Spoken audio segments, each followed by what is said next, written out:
Some may find the following disturbing. Discretion is advised.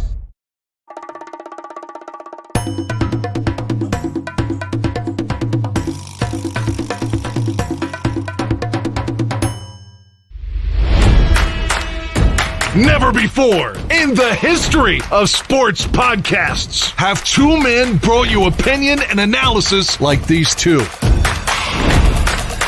They speak for a city that's desperate for wins and titles, not whining and travesty. You might not agree with what they have to say, but you'll defend their right to say it.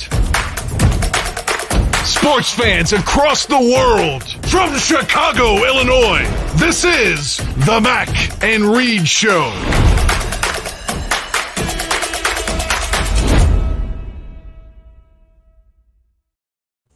Hello, everybody. Welcome into another edition of the Mac and Read Show right here on the Barroom Network. And you can find all of the shows on YouTube, Spotify, iTunes, the audio version only there, of course, for the last two. And don't forget to follow the Barroom Network on Twitter at Barroom Network. You can follow Ross and I on Twitter. Follow me at the real Evan Mac. Follow Ross at Ross Read. Same thing if you want to see our faces anywhere else. And we had a week off. I was sick. Now I'm back. COVID's still very real. Just, you know, my public service announcement is just take care of yourselves, please. It's still out there, especially when you got a family to worry about. But we're back like we never left. How you doing, Ross? I'm good. I'm glad you guys are feeling better. Well wishes to you and the missus and to little baby Lily. And yeah, COVID's still real out there. So, you know, do what you can to take care of yourselves. And yeah, absolutely good to see you back. The future stinks. I mean, this is a shitty time to be. I'm just kidding. The future's great. Like it's a very, very much a give take. You know, we don't have the flying cars that we were promised in hoverboards, but we have a lot of cool shit. But we also have a lot of not cool shit. One of them being COVID. So we just kind of got to adapt, right? It could have been monkeypox, right? So at least you don't have that. It could have been monkeypox. That's weird. So the people that don't know me, Ross, of course, knows, you know, we know our plans. I was in Vegas, and so Vegas gave me the COVID. So Vegas could have easily given me the monkeypox. If you want to hear how I got COVID, you can Venmo me $5, and I'll tell you the story at some point. We have a lot to get to on the show today. We're talking about the Bears, of course, to lead off. They broke minicamp and injuries already, expectations for David Montgomery. Gronk, as far as NFL news, oh my God, he's retiring again. And we say goodbye to a couple of Baltimore Ravens, very unfortunate. And there's some other minor headlines going around. The Warriors, we didn't get to talk about the new champs and the Warriors last week, just taking care of the Celtics in 6 games, what that does for Steph's legacy, what that does for Steve Kerr's legacy, Draymond too. Draymond was hilarious. We'll get to all of that. And the rest of the basketball news that's breaking right now is the draft's popping up and trades are happening. Touch on baseball, music. I watched Hustle. And then, of course, we'll end the show with a top 5 as well. You know, right now, Ross, we're in that abyss. Once the finals end, it's that sort of lull. I mean, we have baseball and Stanley Cup playoffs are going on right now with the 2 hockey teams that happen to be in there. And yeah, baseball and hockey. And then really we're just going to have baseball until a lot of, you know, football training camp news and all this. So we'll have a lot of, I don't know, we'll be all over the place for sure. Various topics that we get to, but as usual, we will lead with some Bears news and not too much as they had mini camps and they broke this past Thursday, and Matt Eberflus in his first Bears mini camps, He broke camp and he told his players, he encouraged them to, quote, come back lean, fit, and strong. Amen to that. Didn't come without bad news already. You know, you hate in training camp and early on when these guys haven't even played it down and haven't even trimmed it down to the 53-man roster. So I guess it's good to that extent, too. That Dakota Dozier is already on the IR, so he was injured in a mini camp practice. That's bad, you know, considering this offensive line needs a lot of depth, and there's a big microscope under this unit too to protect Justin Fields and to pave the way for David Montgomery. Jason Stanley, the cornerback who was formerly with the Seahawks, was signed. You know, any other impressions from mini camp so far, Ross? And soon we'll be in training camp towards the end of July here, so we have a lull from the Bears as well. Yeah, I mean, I think the biggest thing at this point is, I mean, they got out of it relatively unscathed, right? Dozier got hurt. At the end of the day, that's not that big of a loss. That might be a little bit of addition by subtraction because that might force smart Ryan Poles to go out there and find another veteran free agent guard before the season starts. I don't think Dozier was very good. I don't think he was going to contribute much for this football team going forward. I mean, the biggest thing is you were able to get some reps with your young guys and Justin Fields, who's taking all of the snaps, right, in camp and mini camp and going into training camp. He didn't have that luxury last year because he was behind Andy Dalton. And, you know, you got out of there. Everybody was healthy. Everybody's okay. And now these times tend to be the scariest for coaches and general managers because your players are gone for about 6 to 8 weeks or so, and you don't see them. You're not really in touch with them. You don't know what's going on. You hope that they're staying healthy. You hope that they're, most importantly, staying out of trouble and not showing up on the police blotter or anything like that. So I mean, those are the biggest things now. I know Fields and a lot of the offensive players are going to get together. I think they're getting together in Atlanta now. Last time they were in California, and they were in Florida and stuff like that. So now I think they're getting together in Atlanta, and that's all you want to see. But and from here on out, now it's just we're all in a big holding pattern until training camp starts. And the Bears released the schedule for training camp, which will start in July. They released it yesterday, I believe. They got their Family Fest day as they do usually, but this time it's during the week, and it's going to be exciting to see how these guys come together and finally put some pads on and see who's going to shake out on the depth charts. Absolutely. From July 26th through August 21st, as you saw it scroll at the bottom of your screen there, 11 practices open to the public, and they're all scheduled to begin those 10 a.m. times in Bourbonnais. It's, and if you haven't gone before, it's an experience. You should definitely check it out. As far as the Bears are concerned, there's obviously big expectations for the offense to kind of make the next step forward. And as I mentioned, a lot of it hinges on that offensive line. And a lot of it hinges on Justin Fields' development, too, as a quarterback in his second year in the league. That's going to be big, building chemistry with wide receivers. But what'll set the tone, you got to figure, is going to be David Montgomery. And this guy, going into his fourth season, going into the fourth year of his rookie deal, contract year, where he's playing for big money at this point, where running backs, they just grow on trees and they don't get a lot of big money. Unless you're Derrick Henry or unless you're, other household names and franchise players like that. But Montgomery has had solid first few seasons for the Bears. You see the potential is there, just in flux with various offensive coordinators and various personnel. I wonder, Ross, what you think is feasible as far as his stat line. I think, going into this fourth year, to get a long-term contract, he's going to obviously have to get over 1,000 yards. He's going to have to do double digits, touchdowns, probably going to have to be a receiving threat, which he has been as well, and just be able to sneak out of the backfield to bail Justin Fields out, to be his best friend. We won't see – I doubt we'll see sort of the Matt Nagy, Santa Slay, and Wildcat, things like that. There will be some gimmicky play calling, but I don't really see Eberflus as that guy. Really, what David Montgomery's strength is running after the contact, right? He led the league, I think, in rushing yards after the first hit, something like that. I believe he's in the top 10 of running backs, that have been active in the time that he has been active right now. So what the expectations are. You could kind of surmise what you will, but what do you think, Ross? Yeah, I mean, listen, I think he's going to continue to be the bell cow for the football team. He's going to be able to continue to churn those tough yards out and being able to kind of take a lot of pressure off of Justin Fields, off of the offensive line, taking a lot of pressure off of the passing game as well. I don't consider David to be a highly explosive football player. I think he's just very consistent, kind of blue collar, keep the chains moving kind of guy, and I expect that from him. So I expect him to still finish the season in the area of 700-800 yards on the ground and have close to 8 or 9 touchdowns. Whether he'll be a weapon or not in the passing game, well, that remains to be seen. I hope he is. I think he is a solid receiver. But I also think that they're going to put Velus Jones in the backfield a lot. and line him up back there and kind of, move him around and get him some touches out the backfield and get him some mismatches, very much like we see Cordell Patterson get right now with the Falcons and Deebo Samuel with the 49ers. I also think that David Montgomery is going to, see a lot of his snaps cut down due to Khalil Herbert. I think Khalil Herbert is an emerging young explosive player. You kind of hit on the head.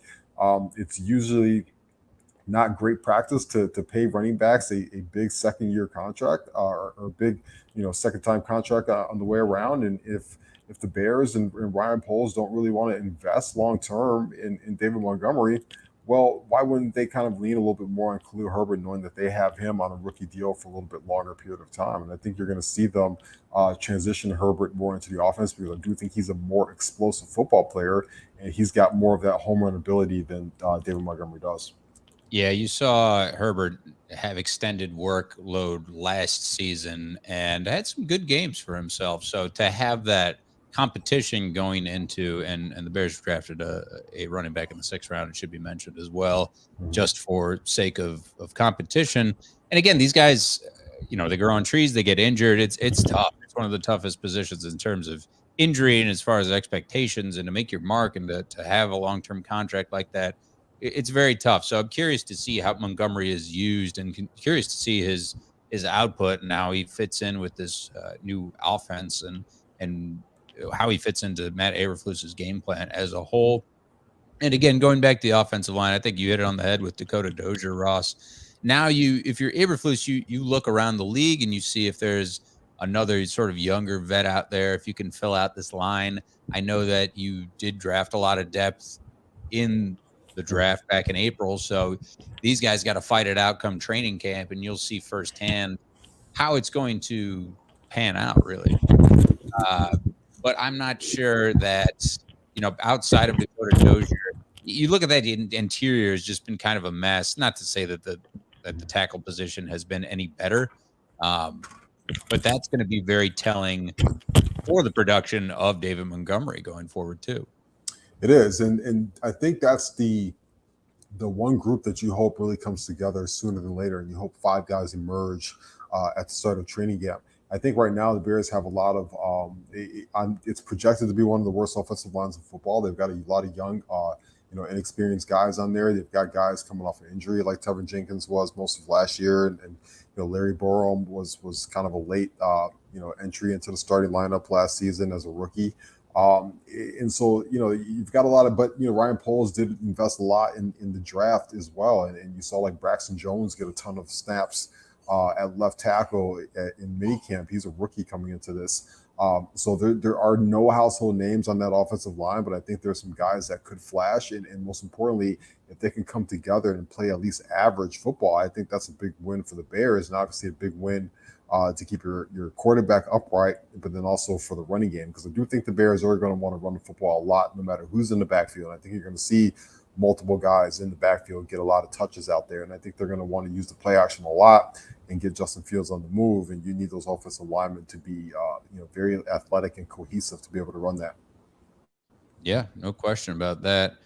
And again, in the abyss, kind of just stretching for headlines at this point across the league, but stay tuned as far as the Bears go, and just obviously, like you said, Ross, hopefully these younger guys take care of themselves and don't get into any sort of trouble, any sort of speeding tickets, anything stupid like that. And as far as young guys concerned, it was interesting. One of the headlines I read today was about Torrey Smith talking about how a lot of these rookies have to go and buy the vets dinner, and that's a long-standing tradition, these $50,000 dinners. And you heard Tom Brady, would show up and he would order the most expensive, like a $5,000 bottle of wine, take a sip, and then leave. Just wasteful shit like that. Where do you side on the rookie dinners like that? I think, and what Torrey Smith's, what he was arguing was exactly right. If you've seen Broke, or you've seen any sort of, a lot of these NFL players, I mean, obviously they come into a lot of money, but they're not taught money management, so they just blow through it. If they have not as long-term of a career, we'll get to Gronk and how he spent his money in a moment too. But yeah, where do you side on that? Yeah, I completely agree with Torrey Smith, and it's awesome because he got it from a veteran, a damn good veteran in Anquan Bolden, who was an awesome wide receiver in this league. And Anquan was the guy that said, "Hey, look, man, it needs to stop." And I completely agree. A lot of these guys come into the league, by the time they get their rookie deal, they sign that, but you got to pay the agent, you got to buy the house, you got to buy mama a house, you got to buy yourself a car, you've got to get, situated. And, what turned into $5 million or even $750,000, you look up and you've got pennies left.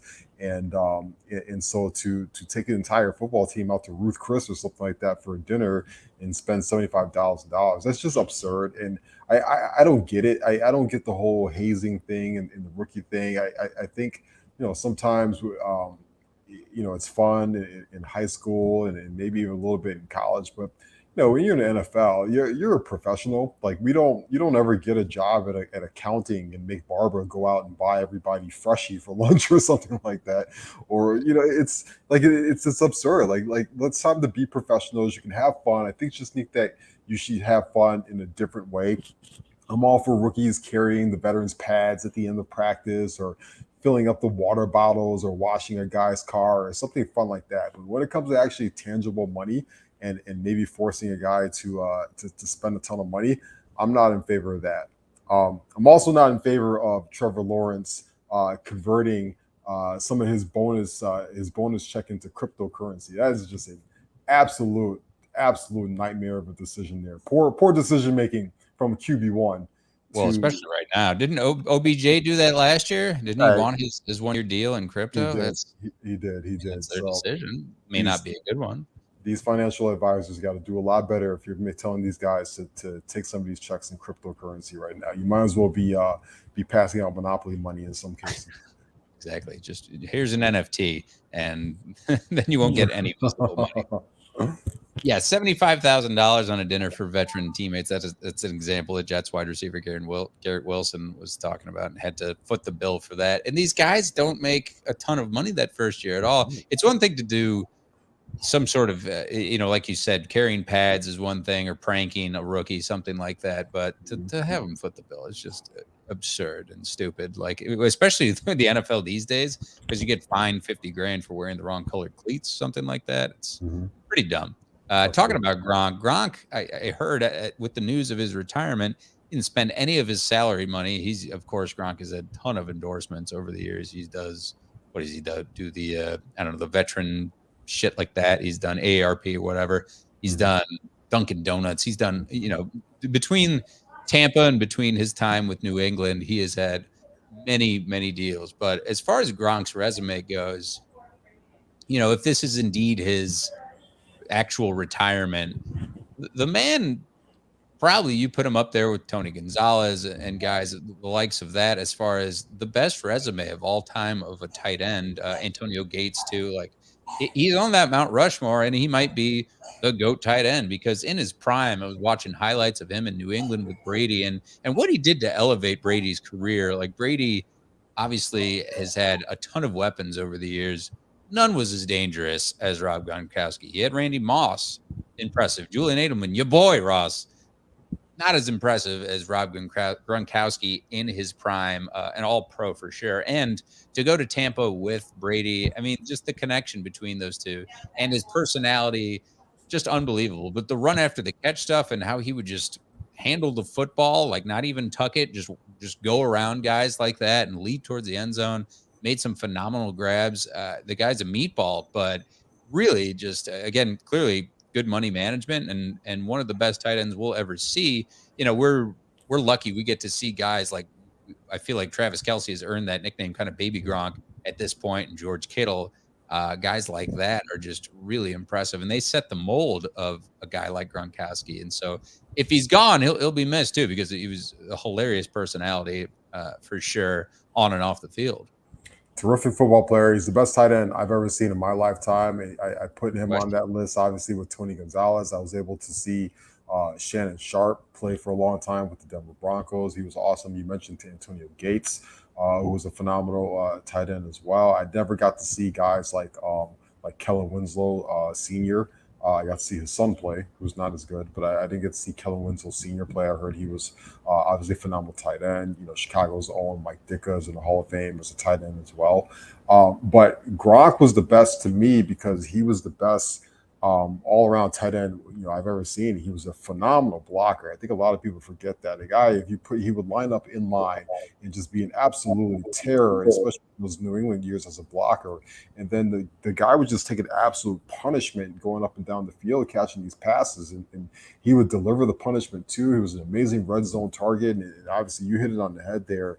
It was truly a genius visionary at the time for Bill Belichick to go out there and get Rob Gronkowski and Aaron Hernandez at the same time. If we remember, those are two tight ends who were two completely different guys. And, that was he kind of made a trend that I think we see a lot of today, which is kind of like these hybrid, big guys that you could put them both on the football field at the same time. I think that's what Travis Kelce does very well now. Travis Kelce's not as good of a blocker as Rob Gronkowski, but he's at the receiving end. He kind of reminds me of a hybrid on offense of Gronk and Aaron Hernandez. So, shout out to Gronk. I didn't think he would last this long. I think that year off or so really did his body some good, and he was able to come back and give Tampa Bay, something and give them their Super Bowl ring.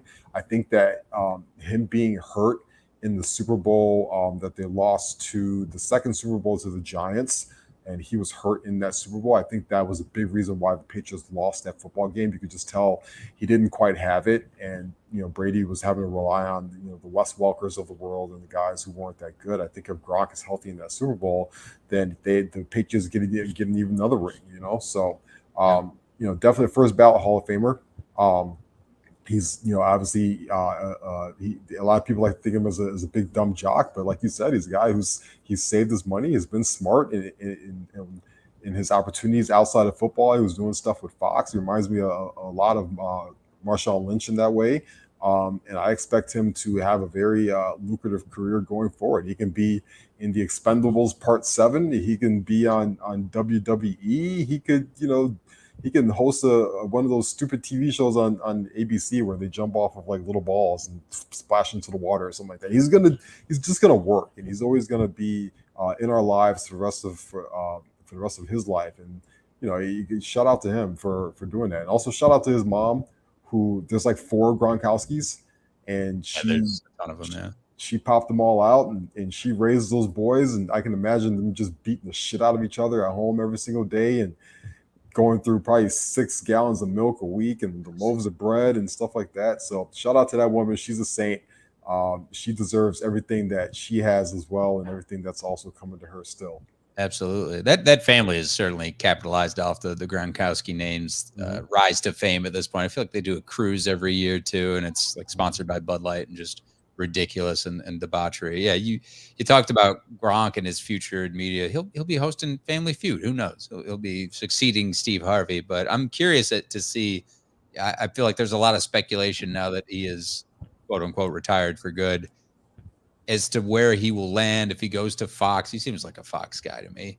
But just to go and be on the sidelines or to be, providing any sort of commentary. We know that Tom Brady, as soon as he retires, he'll be in the booth, good or bad. But Gronk would be hilarious. He'd have to censor himself too. Him and Marshawn, very similar in that sense, where they would have to censor themselves as well. But quite a career. And you talked about his injury struggles. Like Gronk seemed indestructible a lot of times, but had various arm injuries and it was hell on his legs, and going up, across the middle against the toughest guys in the league and beating corners and getting tackled by, those guys is just hell on your body. So kudos to him. And when you're, especially now in this day and age, guys are retiring earlier and earlier, when it's time. And he pretty much knew when it was time. I don't know if Tom Brady knows when it's time, but Gronkowski did. Yeah, absolutely. And it shows you how punishing the position of tight end is, because I see a lot of these guys, they start to kind of fall off of a cliff a little bit after year 5 and 6, especially when you get as physical at the position as Rob Gronkowski played. So, like I said earlier, for him to even last this long, and he would run out there at the end of his career and he has all this body armor all over his arms and just all this stuff. He's just all taped up with everything. Like Barry Bonds at the end of his career, like when he went up to bat. And you just marvel at it because you see these guys nowadays. We play fantasy football. By year 5 or 6, a lot of these guys are falling off a cliff offensively, and they're not even putting up numbers anymore. So, shout out to him. And now you start to wonder, Travis Kelce is the next guy up, right? He's the next, big dog at that position now. How much more time does he have to play at a high level? Luckily he doesn't play as physical as Rob Gronkowski, so he could probably last a little bit longer. Yeah, you would think so. That's a question, where Gronkowski is gone, who's going to sort of step up? And yeah, it would seem that Kelce is that guy for sure. He's that difference maker. And Kittle, I mentioned too, just super impressive players and set the mold for that tight end position where you're basically putting up the same numbers as wide receivers. You can block though too. It's even better at this point. And unfortunate news, Ross. You're talking about Tony Siragusa dying. That broke earlier today, and 55 is certainly way too young. Part of as it's at the bottom of your screen, Baltimore Ravens Super Bowl winning team in 2001, and it was Jamal Lewis who was his teammate who confirmed it. That's tough. The guy was very large, but gone too soon for sure. I remember certainly him being mic'd up for those moments too during the Ravens Super Bowl and being a big part of that team and how I think coming up there's a 30 for 30 with the Ravens Super Bowl run, if I'm not mistaken. Yep. So that he's definitely going to be a part of that where they're, that sort of team that is after like one of the great defenses of the leagues of the 85 Bears and talk about in that mold. And then his contributions after football, after his playing career and going into the Fox studios and contributing there. It was just a big personality. He was just a fun guy, and I definitely enjoyed him. I think the Goose nickname was great, and you could kind of love or hate him, but you certainly appreciated what he brought to the table.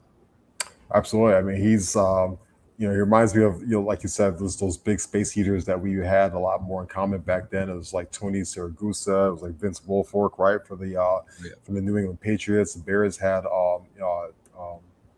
tractor trailer, right, when they had those big guys up front as well.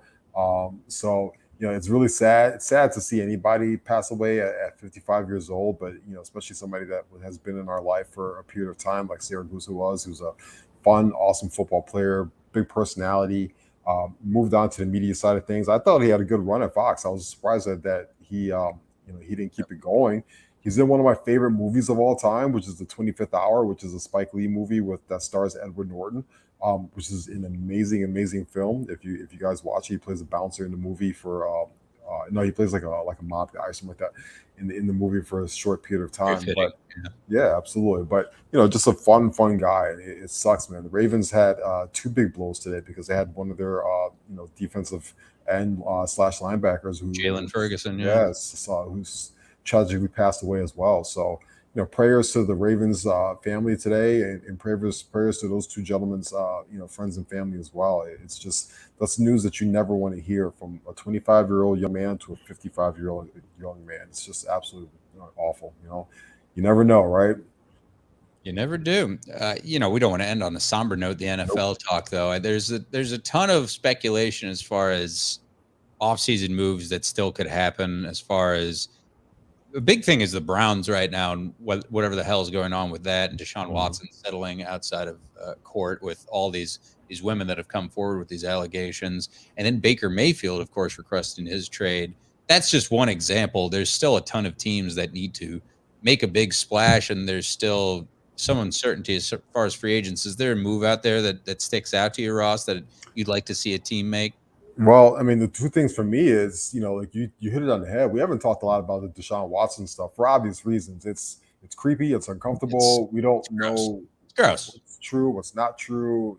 It's not something that a lot of people want to hear about. But eventually, we are all going to have a conversation about it. And most importantly, the NFL is going to have a conversation about it in terms of what they're going to do with Watson. Are you going to suspend him for a full season? Are you going to suspend him for 10 games? I mean, how is this going to come down, and when is this going to come down? I think we should hear an announcement on that fairly soon, probably before we do another show here, because after him settling the 20 out of the 24 cases, I think we should kind of get some more light on that. But if he's suspended for a year, hypothetically, what do the Browns do? Baker Mayfield's told you he doesn't want to be there anymore. And Josina Anderson reported today Seahawks are still very much interested in Baker Mayfield. They're even interested in giving him a long-term deal if they're able to work out a trade for him.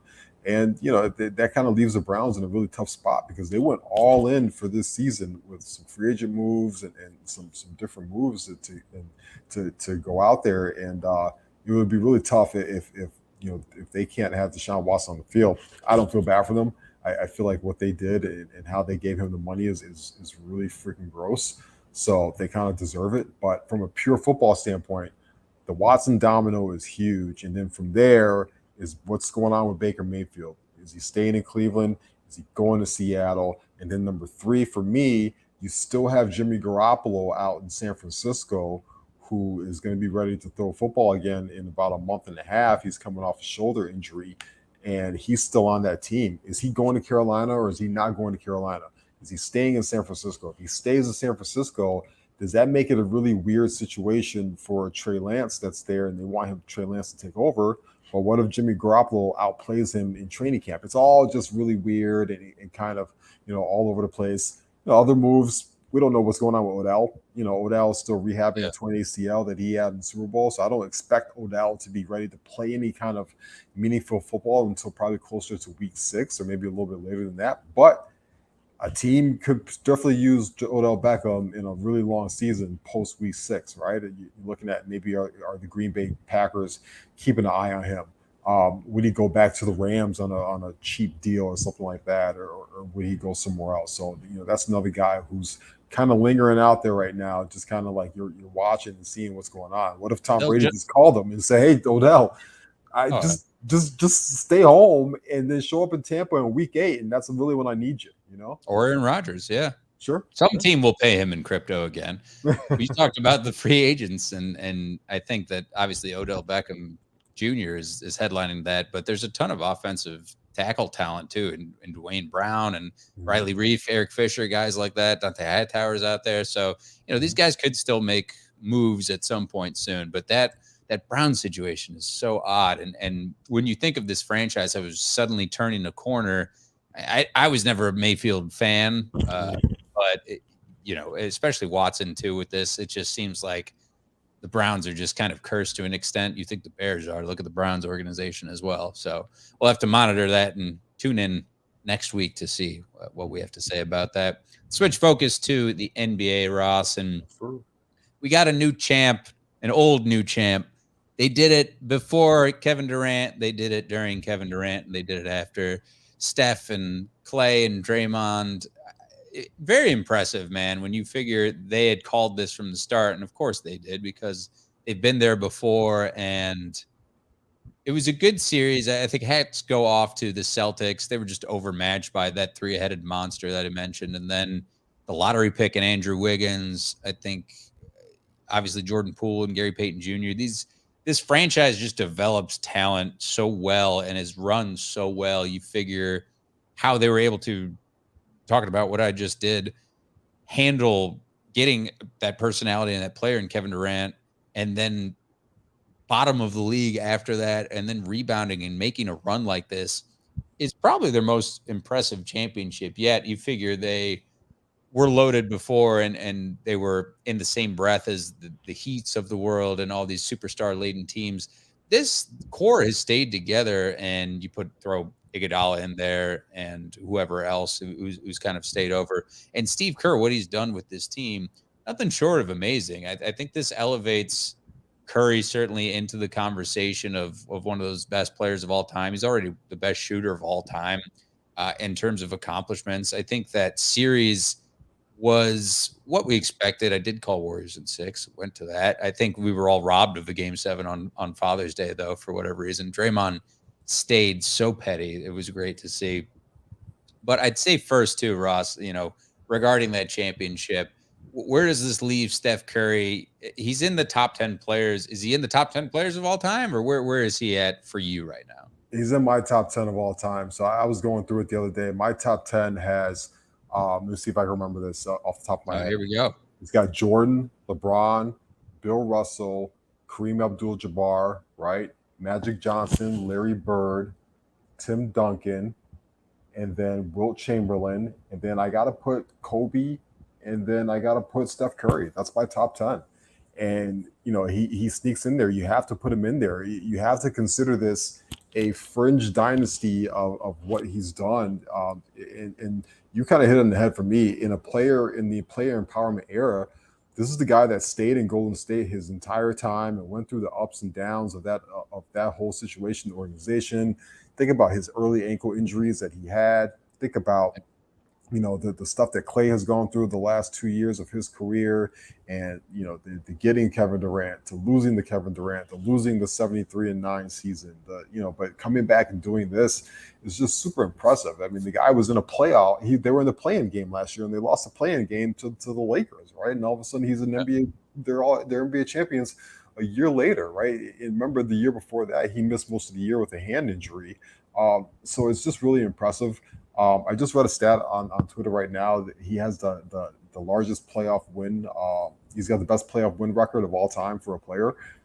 That is impressive within itself. What was the most impressive to me was like you could tell that he heard the noise, which I thought was absurd, but he heard it and he didn't shy away from it, and he made everybody say his name at the end of that series. And he was as fired up as I've ever seen him as a career. He's barking at the crowd in Boston. He's hitting dagger threes from half court, and he's talking to win shit. Game 6 in Boston. Oh my goodness, the Game 4, that Friday night game, he was insane. Yeah. It was one of the best playoff championship performances I've ever seen in my lifetime. And for him to do that, he belongs in that pantheon now of best players. And, shout out to Clay, who didn't quite have it. He's his first year back, but he still battled his ass off. And shout out to Draymond, who was up and down the entire series, but I thought he was absolutely awesome in Game 6. It was a big reason why they won that basketball game. And, Steve Kerr. Steve Kerr has 8 rings now, I believe, which is just impressive as a player coach. And the scary thing to me is Golden State very much so could be there next year, because I don't see Steph Curry slowing down. I think Klay Thompson gets better with a full offseason of rest and recovery and being able to work on his craft again. But most importantly, they got these young guys. Jordan Poole is only going to get better. Gary Payton II is only going to get better, right? They still have Wiseman, who was the second overall pick from a couple of years ago, who missed his whole year with an injury. Like, just unfair. All of a sudden, you throw in an athletic 7-footer that can knock down jump shots and stuff like that. Like, this team, Kuminga is going to be a stud when he kind of figures it all out. So, there's no reason why Steph and that whole nucleus can't win another ring or two. And if he starts tying Kobe and Magic, and then he starts creeping up on Jordan with like number 6, you're like, oh shit! Like, this guy, he might go down as like top 5 to 7 of all time. It's going to get really interesting the next couple of years. And that organization, that's what they're going for. Of course, we mentioned it on a previous show about how they really resembled the Spurs. I feel like keeping a core together, and then you get Kawhi, and then you try to prepare for life after him, and very important players like that, for lack of a better term. And yeah, you talk about Curry being ranked in the top 10. He's got to be up there. I've absolutely with the top players of all time, and certainly you put him in that conversation with Jordan and Shaq and Kobe and these guys who have a lot of accomplishments. And I think the big debate now is where he is at and where he is compared to it is in terms of him and LeBron. Like, is this the LeBron era or is this the Steph era? Mm-hmm. And they've shared the spotlight. They've traded championships for the past decade, it feels like. Sure. Outside of a couple outliers in there, it's incredibly impressive, and how this team has came together to win a championship. Klay Thompson, sure he didn't have the best finals, but certainly rebounded big time from having that ACL injury. I know he was hugging. One of the first people he hugged was his trainer and one of the lead physicians of the Golden State Warriors staff.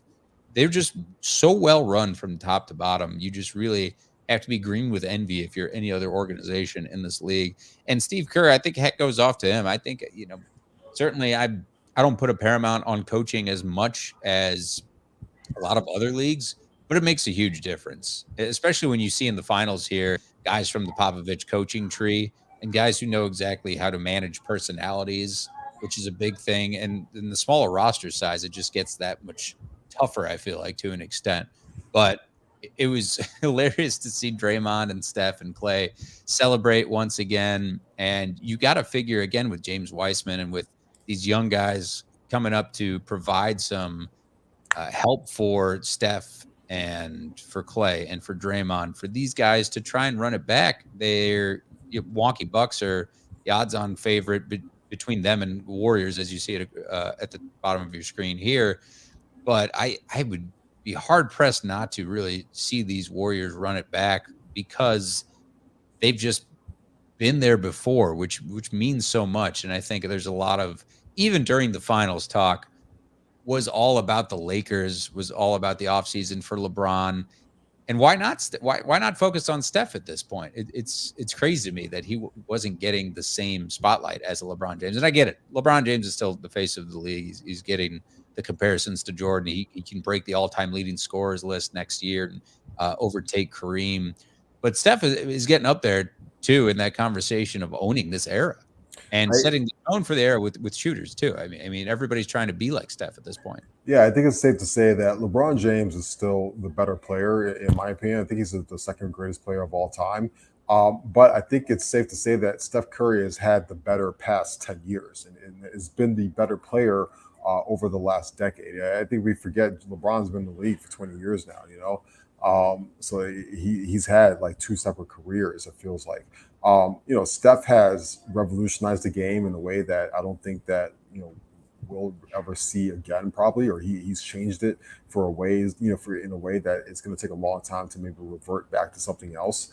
And you know, he's just such a likable guy. I don't understand how anybody could not like Steph Curry. He's a fun basketball player. He does everything the right way. He's electric on the court. He's a good family man. He, you know, loves his kids and stuff like that. And he stayed in one spot the entire time. I think the whole Bay Area would you know, walk past they'd walk on the Golden Gate Bridge the whole time for Steph Curry. That's how much they love him there. And I think that in this kind of sports era where, you know, where a lot of teams and fans don't really get attached to one guy because they tend to leave pretty quickly, it's really cool to see that, and to see a guy who walks that good fine line of being like cocky petty but still being very humble and very skilled and very appreciative of everything and all his accomplishments that have come to him. Riley Curry still should be like 4 years old to me. It's just crazy to see He's his growing up kids so now. fast. And Curry, for like Steph himself too. He's 34 now, and it's insane the accomplishments he's had and the hype and everything to go again back to the bottom of the league and then to rebound like that and basically retool completely around the three guys and him and Draymond and Clay. It's incredibly impressive, and hopefully we'll see. Talking about LeBron and the Lakers, hopefully we see these two teams have some great clashes come this next basketball season. And so now we're in the off season, Ross. Mhm. On the Bulls tip, Yep. I know you're really into potentially shopping that number 18 pick and maybe a Kobe White thrown in there and getting someone like a John Collins or getting someone established. Because at 18, hey, who knows at that point who's going to hit? I think there's a lot of names being thrown out there. But what's the likelihood that we see a trade, in your opinion? I mean, I think it's going to be pretty good. You know, it's tough to really trade. I feel like in the NBA draft, I think, you know, on the surface, everybody wants to trade picks and stuff like that. It never quite materializes. It's very rare that we get a ton of draft day trades. We'll get a couple sprinkled in there, but it's rare. You know, we did see Jeremy Grant get traded earlier today, but that was for a 2025 first round pick. He's going to Portland now. You know, the Bulls have a decision to make because it's like on one side, are you going to try and go all in and get a guy like Rudy Gobert, who, you know, can really be a game changer on defense, but doesn't provide you much on offense. And you know, don't you need some offensive talent? But, you know, Gobert is, you know, defensive player of the year multiple times. You know, he fixes a need as a rim running protector for the Bulls as well. But it's probably going to cost you Vooch and Patrick Williams and maybe a first round pick, right? And is that a lot to give up for a guy like that who also is going to make over $40 million a year coming up really soon? Or do you call, like you said, Atlanta and see if you could pry John Collins out, who's more of a hybrid power forward, small forward who can kind of score and shoot from everywhere in the court, and provide you with a lot of spacing and offense and stuff like that. And what's it going to take to pry him out of there? I would like to see the Bulls do something. I don't think that you can just run this team back next year and think that automatically you're going to be able to be any more than probably a fifth seed in the Eastern Conference, especially because Milwaukee, is going to reload. They're going to get better. They're pissed off. I don't know what the hell Brooklyn's going to do, but Brooklyn's going to do something. Even if it's just running it back with a full-time Kyrie Irving, Boston's going to get better. Philly's going to get better. All these teams are going to get better, and so the Bulls have to do something. In terms of the draft tomorrow, I still think packaging Kobe White in the 18th pick overall is something that they're going to lean heavily, towards. My backup plan is probably calling the Knicks, who really want to get Jalen Brunson, on a offer sheet to New York, but they got to clear some cap space. So the Bulls might take on Alec Burks, who's a defender and a shooter as well, and take on his contract. And maybe the Bulls can get back like the 11th overall pick, which would be pretty cool as well. So I expect Arturas Karnisovas and Mark Eversley to be active tomorrow night. I think we're going to see some fireworks throughout the draft. I think it's going to be fun. I think right now, 1, 2, 3 is probably set with Jabari Smith, Chet Holmgren, and Paolo Banchero. But I think after that, at number 4, it gets really interesting. Jaden Ivey is the best guy on the board, but he doesn't want to go to Sacramento. Who the hell wants to go to Sacramento? So what's Sacramento going to do? Are they going to take him and pair him with another point guard that they have in De'Aaron Fox? Or are they going to try and trade out of that pick and maybe get a star player that wants to come out? That's where things get really interesting tomorrow night. And it'll be interesting to see how the Bulls factor in. I love NBA draft night. It's always a lot of excitement. Adam already Silver, great's happening. Yeah, Adam Silver should be back there tomorrow. I think he got COVID the same time you got COVID. Maybe you guys were together in Vegas. So it's he was at the Peppermint Hippo with me. Adam, buy me a lap dance. I don't know where I side with the Bulls and trading that pick. And I know we've both mentioned Kobe White at nauseum, but also Patrick Williams has been thrown out there. They need someone. I feel like a bolstering in the front court is certainly what they need. With Vucevic, that's a tough situation, and what to do with him in this offseason.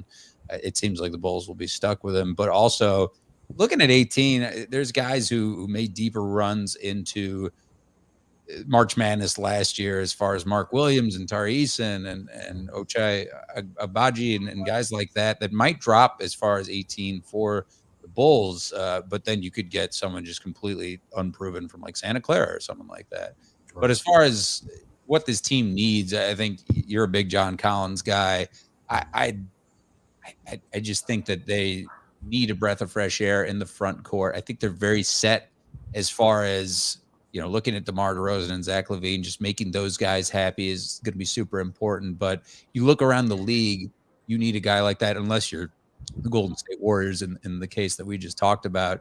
You need a guy who can certainly facilitate the offense, and hopefully you'd see Patrick Williams as that guy and develop into this next year. But I'm not sure that the Bulls see him that way. We'll see with this Karnisovas experiment and how it's already paid off. That the offseason is where you win these championships. Yeah, and I'm looking at the mock drafts now, and certainly I was reading about Chet Holmgren and how he's just a freak figure. And seeing him at Gonzaga is one thing, and seeing him play in college basketball, but it's so hard for me to get behind this guy who's 7 feet tall and 190 pounds. And I know how skilled he is. I know he can shoot, and this is the mold of big guys right now where they can all shoot threes, and they're like Embiid, and he's young. He's young, which we can't forget too. And look how Embiid jacked himself up. Look how Giannis jacked himself up too. But Chet Holmgren, man, it was cool to read about his work ethic though, and how he will probably be a focal point of the league for the next several years, barring any injury like a Greg Oden, something like that, which big men it can happen to. But he's taking care of himself, and he's training. He's just raining jumpers all over the place, training out in California. I'm curious to see between him and Jabari Smith, who is going to be that favorite to win Rookie of the Year next year when we're talking about the NBA draft. Yeah, Chet's such a highly volatile player because he could be a unicorn unlike anything we've ever seen in this league before. You kind of hit it on the head.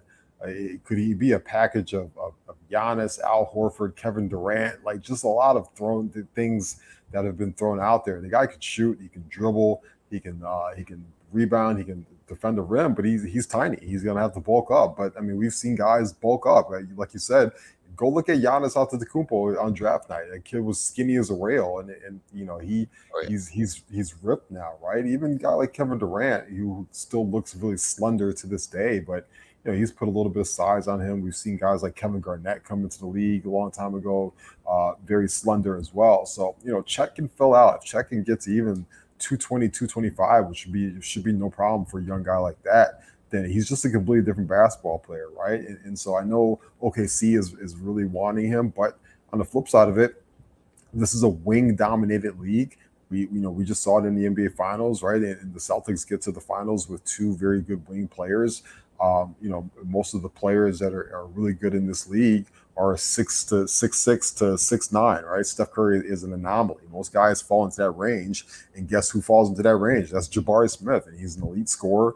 He can handle the basketball. He can rise up and shoot over anybody. He's got a jump shot very similar to Kevin Durant's style. And do you take that guy in Orlando? Orlando needs a somebody to really step up and be the man in that city, because they have not had a star player down there in a really, really long time, probably since peak Dwight Howard. And before that, you're going to have to go back to like the Shaquille O'Neal days and Anthony Hardaway days. So, is it Jabari or is it Chet? I feel like Jabari is a better fit for Orlando to be that just, scorer that can put the ball in the hole.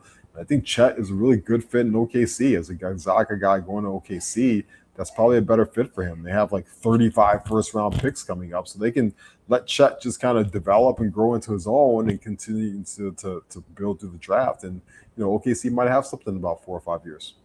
Yeah, no question there. Both players look like they'll be that future for sure. But Chet Holmgren, I'm still, I don't know, with how thin he is, and he's very skilled, but we got to get him on the same training plan that Giannis and Joel Embiid are on right now, 100%. Ross, we're running out of show. I got to lead with this, man. So you got a thing for Rachel Ray, I read here on Twitter. When you were looking at the person you're most attracted to, whom you would be humiliated to let your friends know is hot. And I have racked my brain around that for like the last hour trying to think of my own answer for that. Rachel Ray's look, most of those cooking girls like Giada The original tweet said they had to be like a 6 on the 1 to 10 scale. I feel like Rachel Ray is a solid 6. A couple other names I was thinking about today was like Hillary Swank is probably a solid 6. Kristen Wiig, Tina Fey is probably in that category as well, right? Like just solid 6s, right? And that's no shame. But beautiful personalities. Oh, look at this. I'll pulled up Rachel Ray. Like this Rachel Ray is not, I don't know how old Rachel Ray is now, but she can throw down in the kitchen. That always adds to the appeal of the opposite sex in my eyes. Young Rachel Ray was not bad. I think she was married to a rock star at some point before they got a divorce. So Giada De Laurentiis did it for me in her little T-Rex arms, and how she would speak in just perfect English and and now we're going to go and get the pancetta and just throw in the very Italian names. And she has a restaurant in Vegas now too. Just love the plane. As far as anything else in pop culture, are you digging the house music boom here, Ross, with Drake, your boy Drake, and Beyonce? And I also I have questions about Drake's album in general, but I like the house music. Certain things I think Drake, I'm torn because he's really more of a pop musician at this point than he was a rapper. And pivot, man, make that money. That's fine. But then he also throws in a song with 21 Savage at the end that was like, why the hell wasn't the whole album like this? Like this shit slaps. Yeah, or even like Sticky, right? Sticky was a little bit like where he's rapping over house beats, which is actually a little bit was pretty fun too. Yeah, and the Beyonce song, like her single came out and people lost their minds, of course, as they typically do, Beyonce, as they do. But I like the house music vibes, man.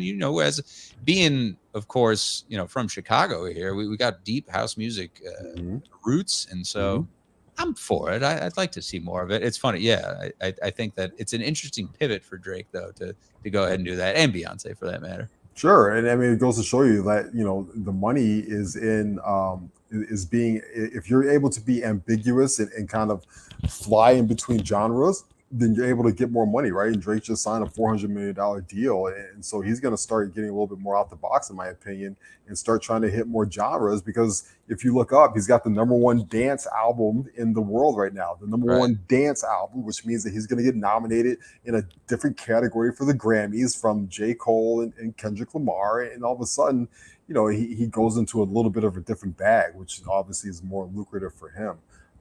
I love house music. I mean, I grew up on the south side of Chicago, so we're Frankie Knuckles all day and guys like that. It's been fun this week to see all the cities try and talk about who invented house music or who did it better. The Chicagos of the world versus Jersey versus Baltimore and stuff like that. So I would implore everybody to, if you are enjoying this what's probably going to be a summer of new age house music, to at least go back and listen to a lot of the older house music that came out in the 70s, 80s, and 90s, because that stuff is very entertaining. It will definitely keep the party going. It's good, like in the house, like cleaning up vibes or getting the dinner ready vibes and stuff like that. Or if you got some friends over, you need some background music. That's pretty fun. I think Drake made an album that is perfect for the next time you go back to Vegas and you walk through the Cosmopolitan lobby. Basically, You'll be hearing a lot of that album there, or anytime I'm buying an $80 polo from Zara, I'm pretty sure it'll be playing it'll be playing in the background there as well. But true old school house music, I'm a huge fan. Yeah, no question there. I did watch Hustle Ross, Okay. the Adam Sandler movie. I don't know if you've watched it yet. I have not It watched was it meh. yet. My Yeah. only regret was that it's Happy Madison, so I got to see all those guys from Right. his movies, and he should have had Nick Swartzen thrown in there. Like, I don't know, just being some scrappy point guard or something like that. Also, being Anthony Edwards was fun. It was, it's a typical Adam Sandler at this point. Yeah, I heard that. His cameo. Yeah, I go back and forth on Adam Sandler. I actually think I probably like his silly stuff a little bit more, like when he does like the stupid movies with Jennifer Aniston and stuff like that. Or Sure. Big Daddy's probably my favorite Sandler. When he tries to go almost to full serious, I'm not a huge fan. I wasn't a big fan of Uncut Gems. It's too intense. I did like Punch Drunk Love. That's a good movie as well. But I watched. I think you hit my DM on my story. I watched Spiderhead last week, which is from the same director as Top Gun Maverick, and it had Chris Hemsworth in it and Miles Teller. Very much a kind of dystopian, kind of looked like it was a movie shot during COVID times. But a real fun, quick sci-fi movie if you're looking for something kind of to watch on a Friday night, which will kind of bend your brain a little bit, but not too much where you feel like you've got to overthink it. No, right on. Yeah. Which brings us to Lightyear. You also watched that, right? Yeah, it was tough watch. Tough watch. Ooh. Lightyear is I've seen just about every Pixar movie. I'm actually a huge Pixar movie fan. How could you not be? Of course, that was mid. That was very mid Pixar. That was really bad. I was really disappointed with that. I was in the theater with my son and his new best friend who lives 2 doors down from us now. These guys are like inseparable with each other now, and I spent $60 at a concession stand on popcorns and slushies, and I needed 2 anti-heroes to get through Lightyear. But this one has Chris Evans now as the voice of the real Lightyear. It was actually really confusing for me, and I'm 40 years old, so I don't even know how a 5-year-old can understand what the hell is going on. But yeah, it just was not a very good movie to me. I can see why Disney and Pixar did it, because it's going to be a huge cash cow for them, and it's going to sell a ton of merchandise, and it allows them to kind of go back to their most successful franchise, obviously, which is Toy Story. We're going to go through our top 5 Pixar movies right now, but this one didn't do it for me. I actually liked a lot of the stuff that they brought to streaming over the last couple of years, like Red and Inside Out and Soul, which might be on my top 5, and some of the other movies as well. Yeah, Pixar usually brings it. That's disappointing to hear about Lightyear. Yeah. With no further ado, Ross, let's go through the top 5 Pixar movies. Let's go through our top 5. Absolutely. With our grown-ass men. Yes. What is number 5 for you? Number 5 for me is Soul, the aforementioned movie. If you haven't seen this movie before, this was like a COVID watch for us. Disney Plus threw it out there during COVID, and absolutely just amazing film. I think it's got Jamie Foxx as the star voice of it. Yep. The music is Tina unreal Fey's in throughout it. the whole movie. Tina Fey is in it. The movie is unreal. It's got a lot of it forces you, whether you're a child or adult, to really think and use your brain and kind of dig deep into your soul, no pun intended, and really think about some things. I thought the animation was great. It's great to see black and brown people in animated films. It's great to hear jazz music and stuff like that in animated films to bring some culture to everybody. And I think that it's a very underrated Pixar movie because it came out during kind of COVID quarantine times. I think if it was re-released in theater today, it would actually do really well. And I think Disney should think about that. I love Soul. Soul's very good. The caveat should be I have just not watched a ton of these, like Coco and The Red, Inside Out. I have not seen any of those recent. Which I was going to say, it's kind of on my outside looking in, but like Coco is on that list, and Right. Cars, the original Cars, is on that list. You mentioned Inside Out was a big one for me too. But these even the Toy Story sequels are actually phenomenal, really phenomenal. I think one of them was nominated for Best Picture at one point. It might have been Toy Story 3 or Toy Story 4, but yeah, a lot of these they just have a great amount of movies. But these five, my number 4 for me. Have you ever seen Up? Oh, of course. Number 5 for me, by the way, is Finding Nemo. Sorry, Up there. Yes. No, you good. Yes. Albert Brooks. Yeah, Ellen absolutely. DeGeneres, come Ellen on. DeGeneres, yes. Fantastic. What a Just journey. keep swimming. Just keep swimming. Just keep absolutely. Absolutely. My number 4 is Up, which is, listen, if you don't cry during that montage scene of Up, I don't think you have a soul. Yeah, going back to Soul again. It was just an absolutely tear-jerking movie. What an amazing film. It was like one of those movies where I think I just watched it like on a whim as a surprise. I was just like, whoa, what the fuck is this? Why is this so emotional for me right now? It's such an amazing movie. Watch Up with the family or just watch it by yourself. It's a great film. That first 5 minutes it is just a roller coaster of emotions for sure. Number 4 for me is The Incredibles, and we know again, like most of these films have just spun off into franchises of their own, and there's like 5 Toy Stories now, or 3 Incredibles, or 3 Monsters Inc. But this one set the bar, and both you and I, Ross, love the superhero narrative, of course, too, and it was well cast. It was good plot to it too. So that's number 4 for me. Absolutely. My number 3 is the robot movie WALL-E. WALL-E is such a great movie. Really fun, kind of like out of nowhere, kind of dystopian movie about the last remaining species being the robots. And you got this old junk robot. And he's finding love. WALL-E is such a fun movie, such an underrated, just really subtle, sweet movie. I'm a huge fan of that. That's another one that I can just watch over and over again. It's such a cool movie. Pixar with these heavy messages too about how we should appreciate our planets and our planet and the Earth as a whole too. And look at Wally by himself and Eva, of course, and how he could feel. Number 3 was Monsters Inc. for me. Billy Crystal and John Goodman. It's Mike and Sully. Mike and Sully. What a duo. So fantastic. And again, one of those really funny concepts that Pixar came out with. Just think of the workforce of the monsters and how they have this whole academy and how that spun off into its own thing too. But really those two are just comedy gold together when you put them together, and just an awesome cast of, like, Pixar just obviously has so much talent behind them, and the animation is great and the writing so good, but it comes back to these actors that they employ and just really hilarious stuff. Absolutely. My number 2 is the one that really just started it all. It is Toy Story. I mean, Toy Story is, you get Tom Hanks to be Woody, you get Tim Allen in the cast as well. Such an creative, inventive idea of what if all your toys came to life, right? And just the Potato Head Man is hilarious. It just, all the characters, the T-Rex guys is awesome. The fact that they were able to keep banging those movies out year after year. The fact that they were able to kind of bring it back to when Andy went to college and he came back home. It's just such an awesome movie. I love the dynamic of the old toy like Woody with the new toy coming in like Buzz Lightyear, and who's going to run the show and stuff like that. It's I love it so much. It's a super creative movie. I think the animation in that movie, even to this day, is still top notch. I still think it looks phenomenal. I think it's probably its most it's probably Pixar's most recognizable brand, right? And it's probably its most successful brand to date. I still love Toy Story to this day.